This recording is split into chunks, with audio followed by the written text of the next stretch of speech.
Aujourd'hui, le bonheur est partout. Dans les magazines, dans les médias, il intéresse tout le monde. Il intéresse les étudiants, les sociologues, les éducateurs. Donc il intéresse aussi le dirigeant. La question qu'on peut se poser, c'est mais dans quelle mesure un dirigeant d'entreprise est intéressé par un thème de cette nature? D'autant plus que, a priori, il n'est pas dans la finalité du dirigeant d'être intéressé par le bonheur. Le dirigeant est là pour faire vivre une entreprise, il est intéressé par la réussite économique, il est intéressé par la création d'emplois, il est intéressé pourquoi pas par le respect de l'environnement, par les aspects citoyens de son activité, mais le bonheur de ses salariés là-dedans, est-ce que c'est véritablement un problème pertinent?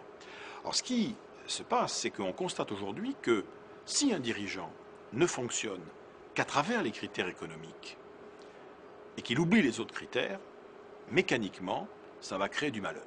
C'est-à-dire que si on passe son temps uniquement à raisonner en termes de productivité et de rentabilité, à un moment ou à un autre, on va se trouver dans des situations sociales, humaines, qui vont créer des dysfonctionnements, du mal-être au travail.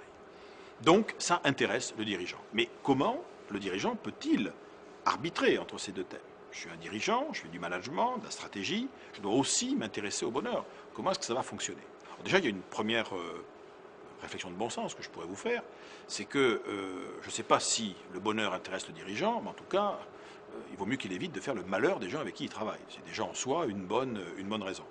Et ensuite, dans un second temps, on pourrait se dire, le dirigeant n'a peut-être pas à créer le bonheur, parce que ça serait trop ambitieux, et puis le bonheur reste un enjeu individuel, lié à la personne. En revanche, il peut décider, en tant que patron, de contribuer à la création, dans le monde du travail, dans son entreprise, des conditions d'un certain bonheur. Alors, de quel bonheur on va parler? On parlera, moi je suis comme mes collègues, le bonheur, c'est ce que l'on appelle le bien-être, mais le bien-être chargé de sens, c'est-à-dire avoir un sentiment, comme ça, de plénitude, mais chargé de sens, c'est-à-dire qu'on sait pourquoi est-ce qu'on a ce sentiment de plénitude, et en plus, on y a contribué. Donc on a une sorte aussi d'investissement personnel là-dedans. Alors, comment est-ce qu'un patron peut développer cette dimension-là? Bon, déjà, il ne peut pas le faire tout seul. C'est un vrai choix de direction générale.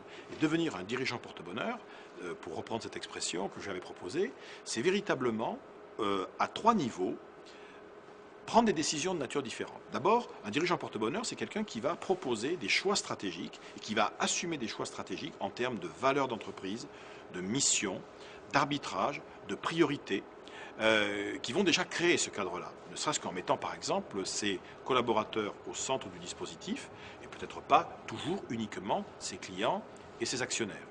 Donc il y a une dimension stratégique, mais il y a aussi une dimension opérationnelle.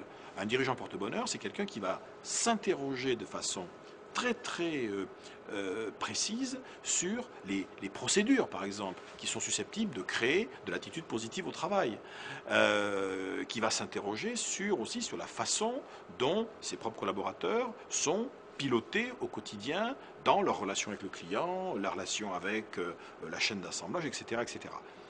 Donc ça, c'est le deuxième élément. Premier élément, la stratégie. Deuxième élément, les choix d'organisation.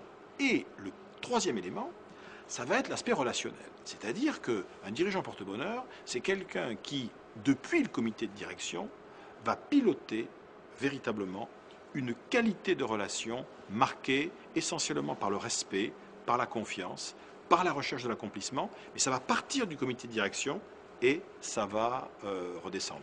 Ce qu'il faut juste comprendre, c'est que on ne peut pas être un dirigeant porte-bonheur tout seul. Ce qui caractérise le dirigeant porte-bonheur, c'est qu'il le fait avec les autres. C'est un travail qui est éminemment collectif.